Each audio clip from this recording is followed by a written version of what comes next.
Assalamualaikum warahmatullahi wabarakatuh. Baiklah, di sini kita akan membahas tentang bagaimana sunnah puasa yang harus kita kerjakan. Nah, sunnah puasa sendiri memiliki makna yaitu sesuatu yang dicontohkan dan dianjurkan oleh Rasulullah Shallallahu Alaihi Wasallam berkenaan dengan ibadah puasa. Mengerjakan sunnah puasa akan menyempurnakan puasa kita dan melengkapi kekurangan yang terdapat di dalam ibadah kita. Meninggalkan salah satu sunnah puasa tidak membatalkan puasa, akan tetapi kita harus menjaga sunnah-sunnah puasa agar pahala puasa kita makin sempurna. Karena selama di bulan Ramadan ini, apapun yang kita lakukan dalam hal kebaikan dan dalam hal ibadah itu dilipat gandakan oleh Allah Subhanahu wa Ta'ala. Nah, sunnah puasa yang pertama akan kita bahas kali ini di pelajaran kita adalah tentang sunnah sahur. Nah, jadi ketahuilah bahwa dalam makan sahur terdapat banyak keberkahan, artinya kebaikan yang banyak dan tetap terus ada. Makan sahur adalah sesuatu hal yang disunahkan dan dianjurkan untuk diakhirkan.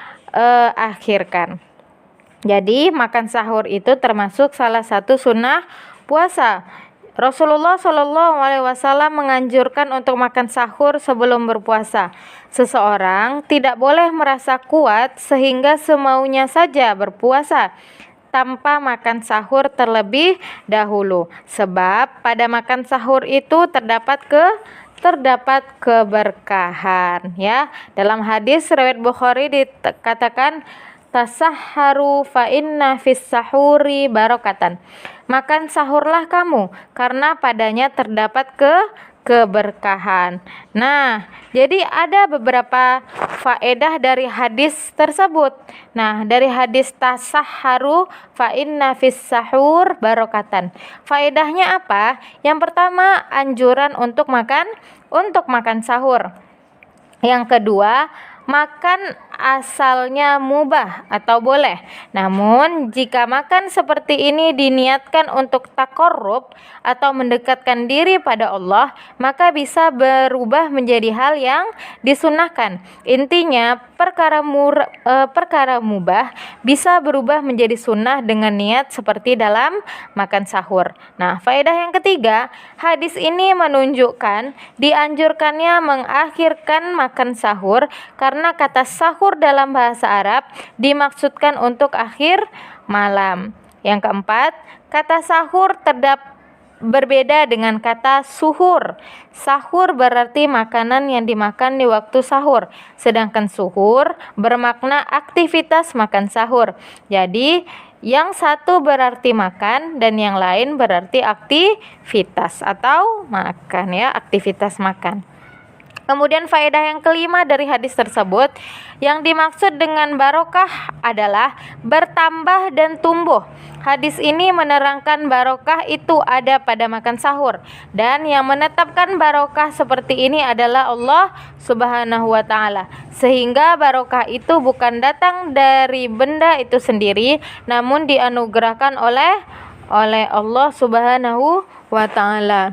Nah, kira-kira itu dia faedah tentang hadis tasahharu fa inna fis sahuri barokatan. Nah, seperti itu. Jadi yang kita bahas kali ini tentang sahur dulu, ya. Nah, nanti kita akan membahas selanjutnya tentang sunnah mengakhirkan, bagaimana sunnah ketika akhir sahur. Nah, dalam sahur sendiri itu terdapat doa mustajab di waktu sahur. Jadi sebagian orang mengira bahwa waktu sahur hanyalah waktu untuk menyantap makanan. Padahal waktu tersebut bisa pula kita gunakan untuk memanjatkan doa kepada Allah Subhanahu wa ta'ala. Nah, dalam hadis yang diriwayatkan oleh Imam Bukhari dan Muslim tadi, yang tasahharu fa inna fis sahuri barokatan, Imam Nawawi berkata bahwa bentuk keberkahan makan sahur di antaranya adalah karena waktu itu orang bangun, ada zikir dan doa pada waktu mulia tersebut. Saat itu adalah waktu diturunkannya rahmat serta diterimanya doa dan istighfar. Nah, dalam hadis ini kita akan melihat keberkahan waktu sahur tersebut. Nah, dalam hadis yang diriwayatkan oleh Abu Hurairah.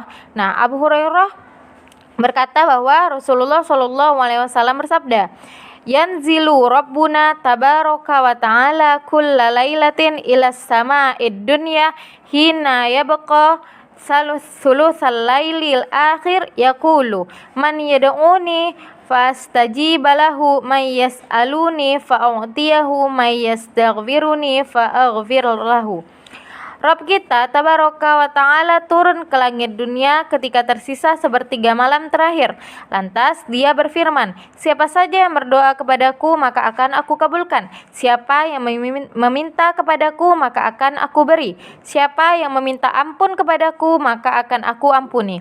Hadis riwayat Bukhari dan Muslim. Imam Nawawi berkata, pada waktu itu adalah waktu tersebarnya rahmat, banyak permintaan yang diberi dan dikabulkan, dan juga nikmat semakin sempurna kala itu. Jadi jangan sibukkan diri di waktu sahur dengan aktivitas makan saja. Ambillah kesempatan untuk sholat malam. Jadi sebelum sahur ada baiknya kita sholat malam terlebih dahulu. Yang penting tidak ada 2 witir dalam satu malam ya.